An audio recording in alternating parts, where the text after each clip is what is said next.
Coucou tout le monde, bienvenue sur ma chaîne. Aujourd'hui, on se retrouve pour une nouvelle recette, la recette du dokunu de A à Z, à ma façon.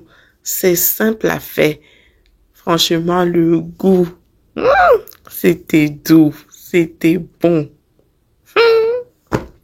Je vais mettre la liste des ingrédients dans le premier commentaire. Pour commencer, on va venir délayer notre farine de maïs. Donc moi, j'ai utilisé la farine de maïs blanc. On peut utiliser aussi le jaune, mais il faut que la farine de maïs soit sans potasse. On va tamiser la farine et là, on va venir mettre ça dans de l'eau. On va délayer ça dans de l'eau. Il n'y a pas de quantité d'eau. Vraiment, ça va dépendre de la quantité de votre farine.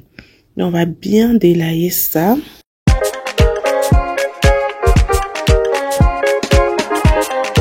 Après avoir délayé la farine, on va couvrir et on va laisser fermenter pendant 3 jours. Dans le 3e jour, je vais venir retirer l'excédent d'eau.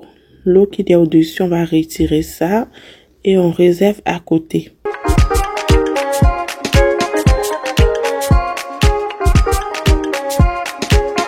Après avoir retiré l'eau, je vais venir diviser la pâte en deux. Donc, je vais prélever la moitié de la pâte que je vais mettre à côté. Et dans l'autre moitié, je vais mettre l'autre moitié dans la casserole. Là, je vais venir ajouter du sel. Donc, avec une spatule, je vais venir le mettre à cuire. Je vais tourner ça avec une spatule jusqu'à ce que ça s'épaississe. Donc là, c'était assez épais. Moi, j'ai rajouté un peu d'eau que j'avais réservée à côté. C'est l'eau de la fermentation, j'ai rajouté un peu. Donc là, on mélange bien. Et là, on va éteindre le feu. On va venir rajouter l'autre moitié de pâte crue. Là, on va venir ajouter l'autre moitié de pâte crue. On va bien mélanger pour que les deux se mélangent bien.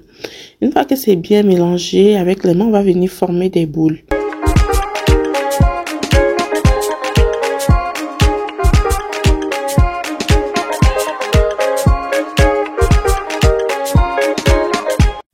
Voilà, après avoir formé mes boules, je vais venir emballer ça dans du film plastique. Donc, pour former mon dokunu.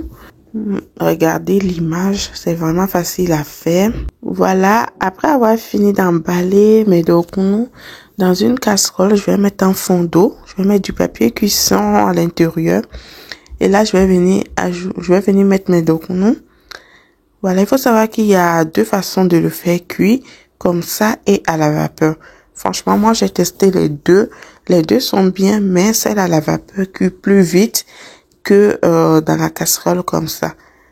Donc, voilà, à vous de voir. À la vapeur, ça prend à peu près 25 minutes à cuire. Alors que dans la casserole comme ça prend une quarantaine de minutes. Donc, après avoir mis tous mes dokunu, je vais venir ajouter encore un peu d'eau. Je vais recouvrir avec du papier cuisson. Je vais fermer. Je vais fermer la casserole. Je vais laisser cuire pendant 40 minutes. Donc, au bout de 40 minutes, je vais venir vérifier la cuisson. Voilà, mon dokunu, il est cuit. Voilà, mon dokunu, il est cuit. On va passer à la sauce tomate. Donc, pour la sauce, il nous faut de l'oignon, de l'ail, du piment et un bout de gingembre. On va mixer le tout dans une casserole. On va renverser ça dans une casserole. Je vais venir ajouter du sel, du cube et du poivre. Je vais bien mélanger et je vais laisser cuire. Je vais laisser cuire pendant 5 minutes. Et au bout de 5 minutes, je vais venir ajouter un peu de poudre de poisson. C'est facultatif. Donc là, je vais continuer la cuisson. Je vais couvrir. Je vais laisser cuire encore 5 minutes. Donc, au bout de 5 minutes, je vais venir ajouter un filet d'huile. C'est facultatif aussi. Donc, il ne faut pas que la sauce soit épaisse. Elle doit être assez liquide. Donc, voilà. Voilà, elle est prête. C'est très rapide à faire. Donc, là, on va passer à la recette du piment shito. Donc, on aura besoin des piments séchés qu'on va faire torréfier. On va faire griller le piment jusqu'à ce que ça noircisse bien. Donc, moi, je l'ai fait griller dans mon air fryer, mais on peut le faire au four ou à la poêle. On aura aussi besoin de l'oignon, de l'ail, du gingembre, du poivre africain, du poisson séché, des crevettes séchées. Donc, on va venir mixer tout ça avec le piment. Dans un blender, j'ai mis un peu d'eau. Là, j'ajoute mon piment, j'ajoute aussi les autres ingrédients. On va mixer le tout pour obtenir une pâte. Une fois la pâte obtenue, on va venir le faire cuire. Donc, dans une poêle, j'ai mis de l'huile à chauffer. Une fois que ça a bien chauffé, je vais venir ajouter ma pâte. Je vais faire frire. On va le faire frire à feu doux.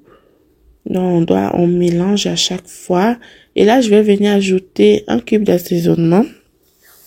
Je vais ajouter aussi du sel.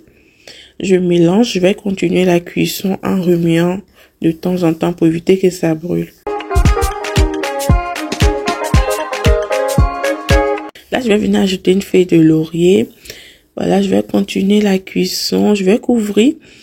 Et je vais laisser cuire toujours à feu doux. On n'oublie pas de mélanger à chaque fois parce que ça brûle très vite. Voilà, le piment est prêt. Il est bien. Là, voilà, vous-même regardez la couleur. La couleur doit vraiment devenir bien foncée. Voilà, elle est prête. Voilà, tout est prêt. J'ai servi. Regardez le dogon. Je l'ai servi avec du poisson frit. Voilà, avec un peu d'oignon et de tomates crues. Regardez vous-même. Le goût de ça, c'était trop bon. Franchement, c'était trop bon. J'espère que la recette vous a plu. N'hésitez pas à liker, à commenter, à vous abonner. Je vous dis à très bientôt pour d'autres vidéos. Bye bye!